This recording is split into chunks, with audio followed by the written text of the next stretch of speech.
Hello sa lahat dyan na nanonood. Ngayong umaga gagawa tayo ng cabbage salad. So napakasimple. Gagawin natin ito sa bahay para hindi na tayo bibili sa labas, sa mga restaurant mahal. Masyadong mahal. So DIY. Gagawin natin ito sa pamamagitan ng ating 6 na ingredients. So, ang una ay meron tayong cabbage. Siyempre, nahiwa na natin yan. Yan, ganyan lang ang hiwa niya. Basta manipis, maliliit, depende kung anong size ang gusto nyo.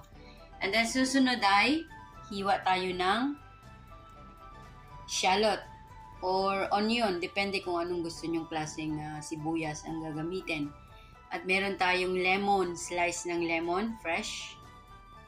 Depende rin kung gaano kaasim or light lang na lasa ng cabbage salad ang gusto nyo. So, cabbage, onion, at saka lemon. So, ngayon, meron din tayo ditong, black pepper. Hahaluan natin ng black pepper, Himalayan salt, at extra virgin olive oil. So, napakasimple lang itong gawin. Hiwain nyo lang itong mga gulay na ito. Yan. At ihalo lang yan. I-mix-mix lang. So, tara na at ilagay na natin ito at nang makain na. Haluin na natin.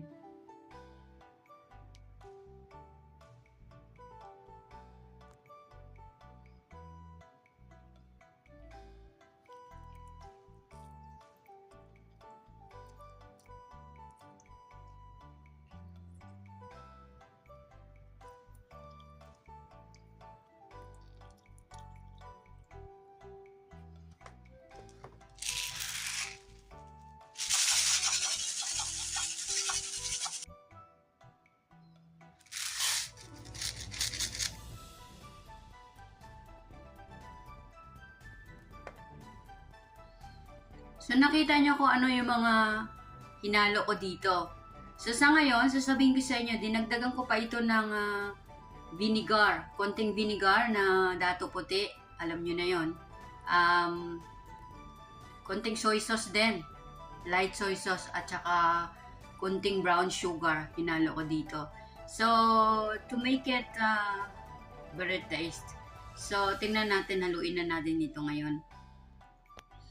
Yan, hindi na natin nakikita yung sibuyas dyan at kung anong hinalo ko. Magic, ano?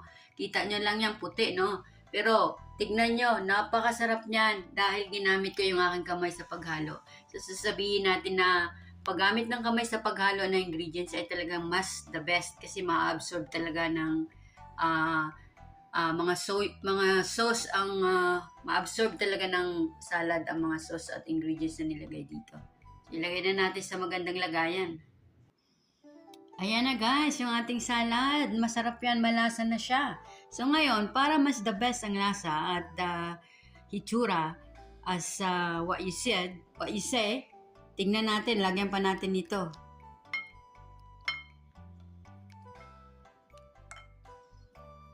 O, diba? Style lang ng salad yan. Depende sa kung anong type nyo. So meron siyang cashew nuts, almond nuts,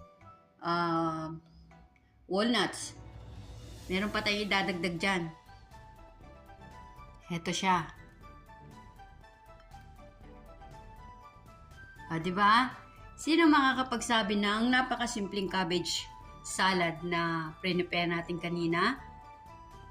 Hindi natin nakakalain na ganito pala magiging itsura niya, no?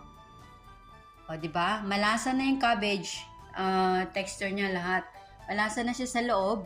Naihalo natin and then the same time, inaluan pa natin itong toppings na napaka-healthy. Diba? So, gawin nyo ito kung meron kayong mga ganito ingredients sa bahay. Diba? Yung mga leftover nyo dyan sa fridge, kung ano man meron dyan, pagsama-samahin nyo, gawin nyo salad. Yun na kailangan lutuin. Hiwa-hiwa lang, halo-halo lang, yum, delicious. Okay, so sana nagustuhan nyo ito. Do it yourself salad. Thank you for watching. Bye.